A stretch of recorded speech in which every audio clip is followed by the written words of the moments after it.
So the firefighter recruitment process. So a few things you need to know. This is a very competitive, multi-stepped, and extensive process.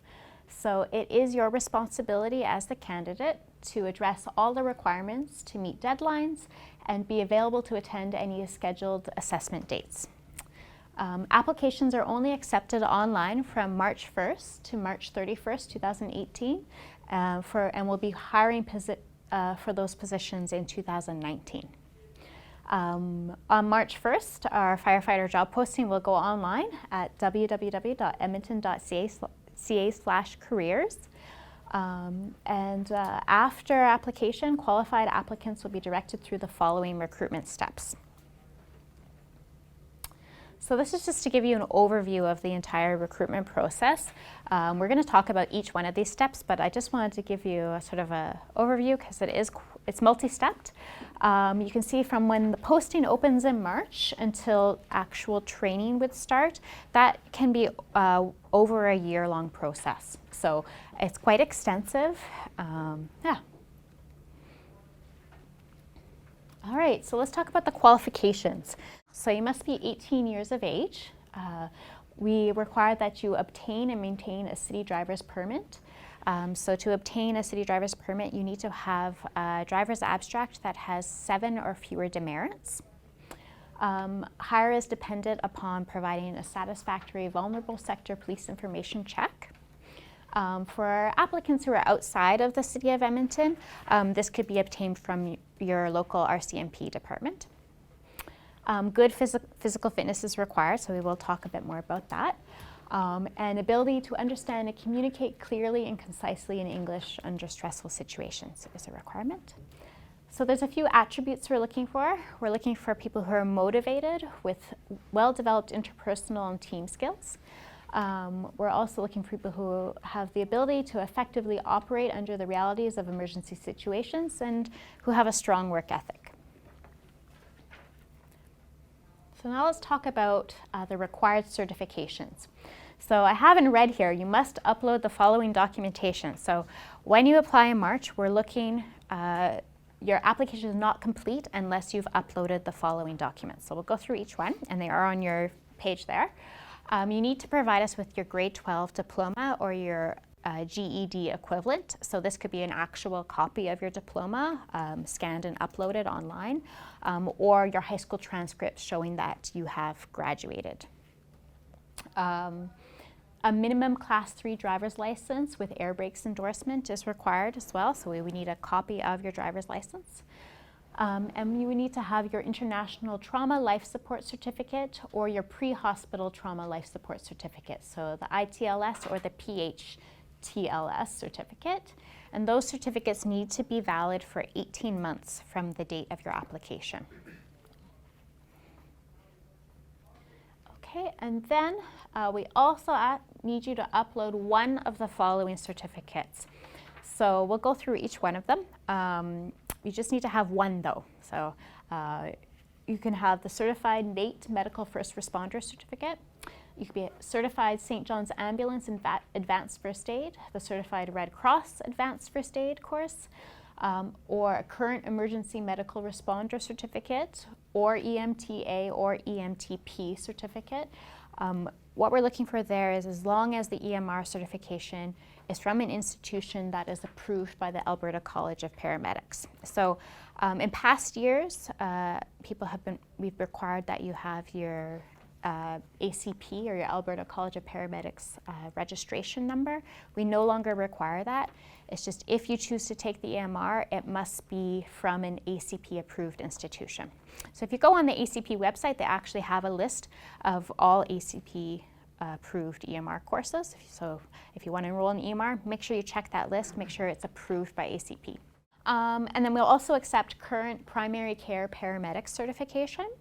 And we'll also accept other advanced first aid courses that have a minimum of 80 hours of training, but we would consider them on a case-by-case basis. So, you know, it'd be our preference that you have one of the first 5 certificates, but if you do have something else, we would consider it.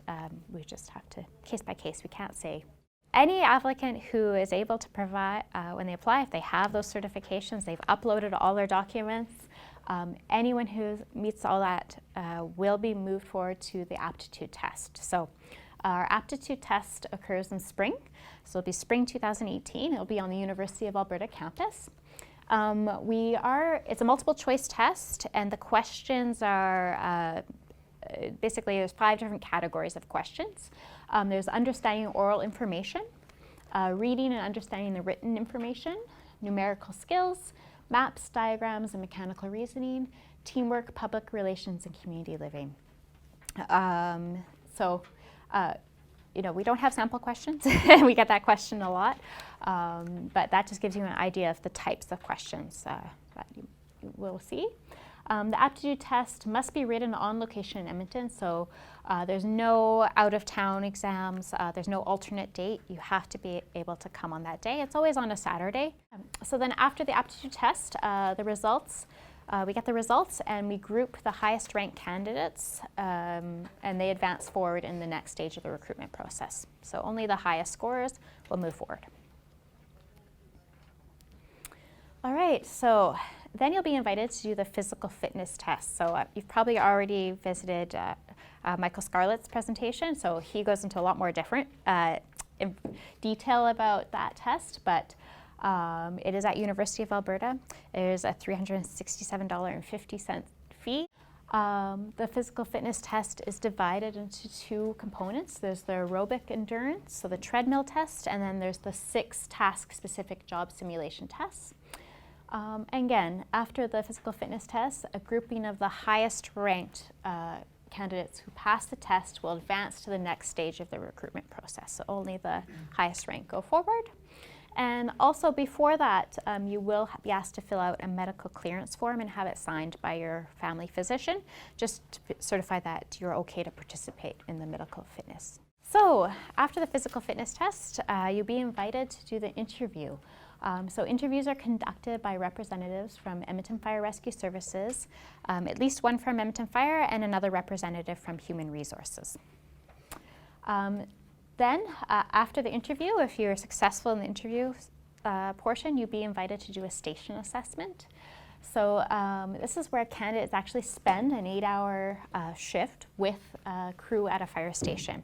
So you're with the crew, you're going out on calls with them, whatever happens during that shift, you're with them, and you are being evaluated. So at the end of your 8-hour shift, your station assessment, the fire captain and the crew, with the crew's input, the fire captain will fill out an assessment of you. So it is confidential. You don't see the results. You're not there for that conversation. All right, so if you pass your interview and your station assessment, you would be put on the 2018 eligibility list. So Fire Rescue Services determines the number of applicants that will be placed on the list. Only the top candidates are placed on the list according to their weighted total score from the aptitude test, the physical fitness interview, and the station assessment. So you have to pass each one of those steps, but you're also scored on each one of those steps and then given a total weighted score based on overall score. And that score determines your rank on the eligibility list. And then this list is valid for 1 year. So in this case, the recruitment process takes place in 2018 and we'll be making the eligibility list for 2019. So when you're on the list, then you might get called to class. So when they determine that they have enough open positions, they'll call a class. And then at that point is when we would ask for some of that documentation you were talking about. So we're going to check your references at that point. So those would be job-related references. We're also going to ask for a driver's abstract. So don't provide it before then, because if we've had people who actually provide it at the time of applying, and then we have to get them to go get it again later because they need it at this point in the process. And you'll also be asked to get your police information check, including the vulnerable sector check. Your references are going to be asked to rate you based on their experiences with you as an employee, and your references will also be asked to provide their assessments of you in your present or your past employment. After that step, we have the threshold knowledge test. So the threshold knowledge test is a time test. It's multiple choice, I just learned. And attendance is mandatory and applicants must attain a passing grade of 70% or higher. The test is based on the Essentials of Firefighting Exam Prep Plus book. You would be provided with that book, and then there's also, they also organize study sessions. I think there's about 4 study sessions before the actual exam to help prepare you.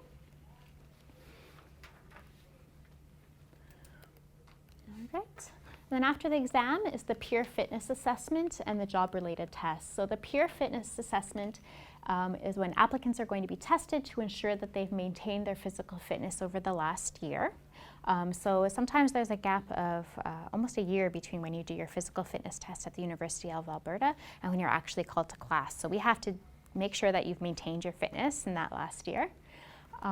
There's no opportunity for retesting during this recruitment process, and the tests are not timed, and they're just scored on a pass-fail basis. So not timed like at U of A, and it's just a pass or fail. And then you would participate in the job-related tests, so that includes the smokehouse maze, ladder climb test, the extension ladder raise test, and the hose lifting moving test. So there's some more details there. That is on our website as well, all the details of those. But yeah.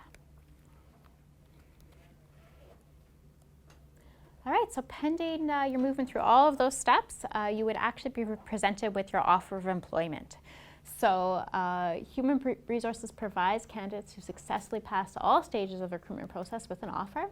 We give you a 2-week notice period so that you are able to notify any current employers of your employment with the City of Edmonton. And also we ask that you accept your offer letter within 2 days and then also complete online onboarding. So that's actually when we gather your benefits and your payroll information. It's all done online. So that's kind of handy. Most people can just do it from home or from the computer. And then after that, you would go for uniform fitting.